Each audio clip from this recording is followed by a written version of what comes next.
Merry Christmas. This week I'm going to be broadcasting from my home in Florida. That's the ocean back there. And what I thought I'd do is to go through American history, the opening years of our country's history, starting with Washington and a different president or a different term each day. So catch up on it and let's spend the week together learning about our country. About 2 weeks ago, I did a video called The Emergence of Political Parties. You can get that on my website. And there I talked about Washington's first term, where his cabinet, consisting of Jefferson, the Secretary of State, and Hamilton, the Secretary of the Treasury, became the incubator for the political parties in the country. Jefferson founding the pro-democratic party and Hamilton founding the Federalist Party. And at the end of the first term, Washington was reelected unanimously. But a year into the second term, Jefferson quit, and the stage was set for bitter partisan rivalry between the two. Now, a big part of this rivalry was because from each guy's point of view, the other was a serious, serious threat, not just to the presidency, not just to their ambition, but to the whole notion of democracy. Remember, and it's crucial to hang on to this, democracy had never succeeded. It had either gone the way of a monarchy like Julius Caesar, throwing out the Senate, or it had gone the way of chaos and anarchy. And this was the first time that a democracy really was attempted that had a hope of succeeding. So, from Jefferson's point of view, the real enemy of the whole history of the 50-year period, from 1760 to 1820, was the fear of Great Britain taking the United States back over, either by conquering it, reversing the results of the Revolution, or by subverting it and getting Americans to turn to a monarchy. Remember, in British history, there used to be a republic when Cromwell overthrew the monarch and killed Charles I. And then the monarchists came back, overthrew the parliament, and put the king back on the throne after a hiatus of 20 years. And that was exactly what Jefferson feared would happen in the United States. Now, the flip side of that was that Hamilton was scared to death of what was going on in France in the 1790s with the French Revolution.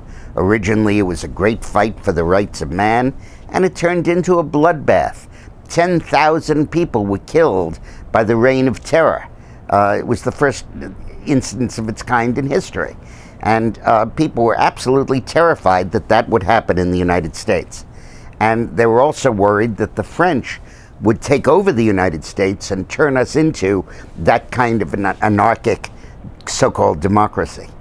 So, animated by those fears, the partisan fight erupted and became stronger and stronger. And then in the middle of it, there was a rebellion in western Massachusetts against the excise tax on whiskey, so-called Whiskey Rebellion. And normally, countries finance themselves by tariffs on goods coming into the country from abroad. The citizens didn't pay it, the other country did, or seemed to. But now they were actually taxing whiskey. And in western Pennsylvania, in the mountains, that didn't go over very well, and there was a rebellion against the national tax on whiskey that Washington and the Congress had imposed. And Washington took this rebellion very seriously.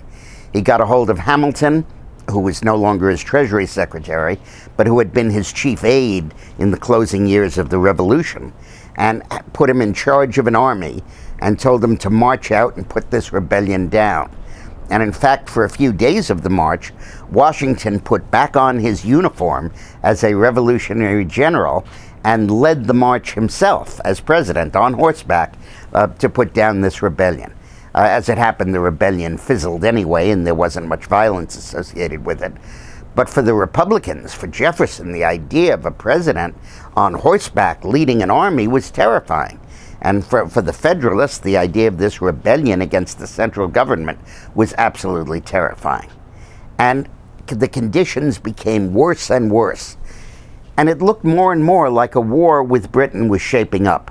Britain was almost goading the United States into a war, impressing seamen, bringing them on to British ships taking Americans and saying you're escaped from the British Navy.